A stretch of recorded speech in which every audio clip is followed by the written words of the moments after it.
Miriam Tlali, Resisting Apartheid Through Literature. What is apartheid? Apartheid was a system in South Africa that separated people by race. This system was implemented and facilitated by a white government. A white government refers to a political system where all governing power and leadership are held by the white population, excluding other racial groups from participating in decision making. During the apartheid period, people were classified into racial groups: white, black, colored, and Indian, with each group treated differently by law. The white government implemented strict laws that enforced separation in public spaces like schools, hospitals, beaches, and transportation. Examples of these segregation laws include the Group Areas Act and the PASS laws. The Group Areas Act was a law that forced people of different races to live in separate areas. It made sure that white people lived in best places while black, colored, and Indian people lived in less developed areas. On the other hand, PASS laws made sure that black people stayed in their designated areas by requiring them to carry pass books, also known as dompas. These pass books restricted their movement and ensured they could not enter white-only areas without permission. Additionally, the non-white groups had limited political rights.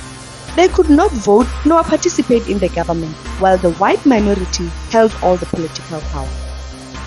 This led to people resisting apartheid. Resistance to apartheid was the effort made by individuals and groups to oppose and fight against the system of racial segregation in South Africa. People protested and organized marches to demand equal rights from the government and an end to apartheid, while others used non-violent methods such as writings and literature to seek for freedom and equality.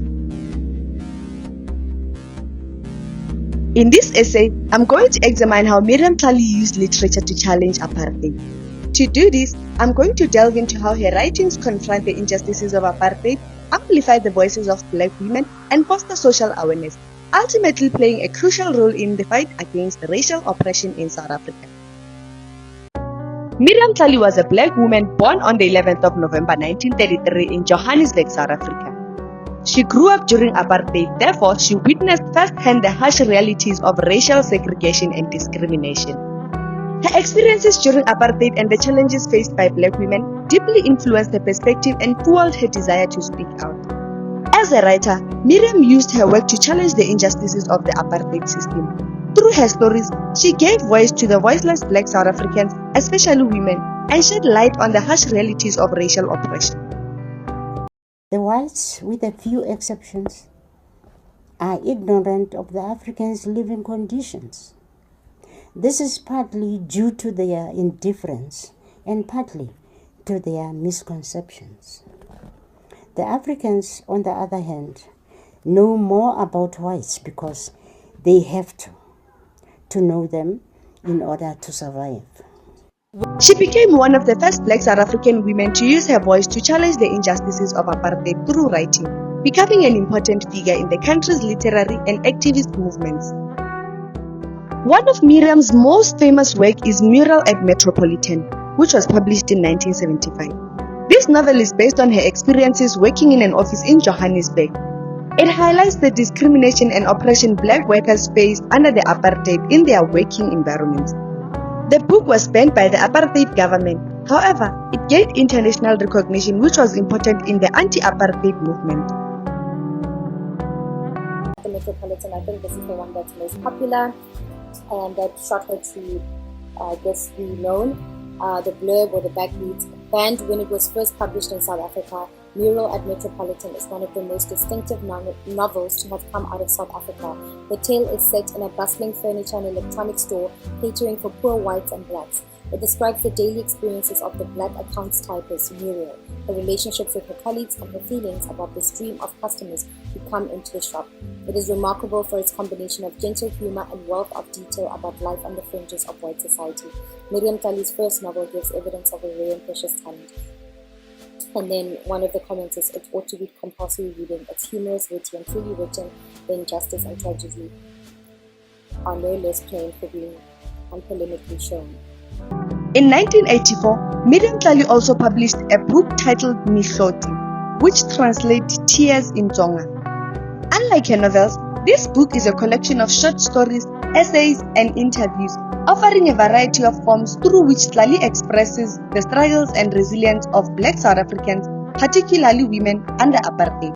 Through this collection, Tlali continued her critique of apartheid and highlighted the daily struggles of Black South Africans, contributing to the wider anti-apartheid literary movement. Through this platform, Miriam successfully used her voice to powerfully defy apartheid. Here is how she did it.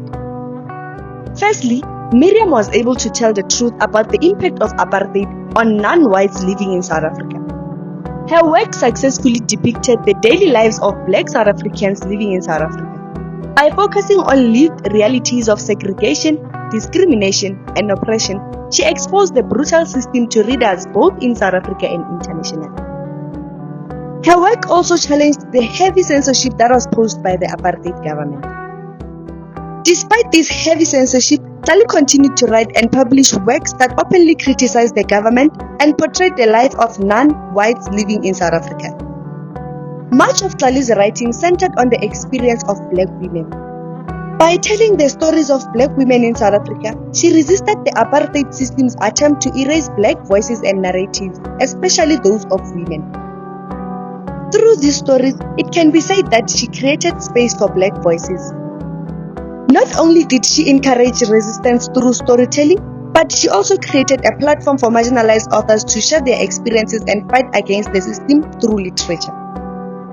Her stories also encouraged her readers to resist the oppression they faced, making her literature an important part of the broader anti-apartheid movement. She believed in the power of literature as a tool for social change, and this belief became a form of activism challenging the injustices of the apartheid regime and inspiring others to continue the fight for equality and freedom.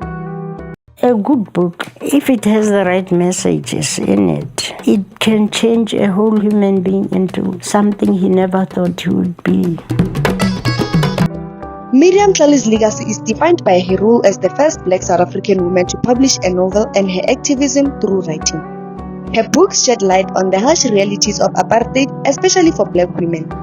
Despite censorship, her work reached international audiences, inspiring future generations of Black women writers and leaving a lasting impact on the South African literature and fight for justice.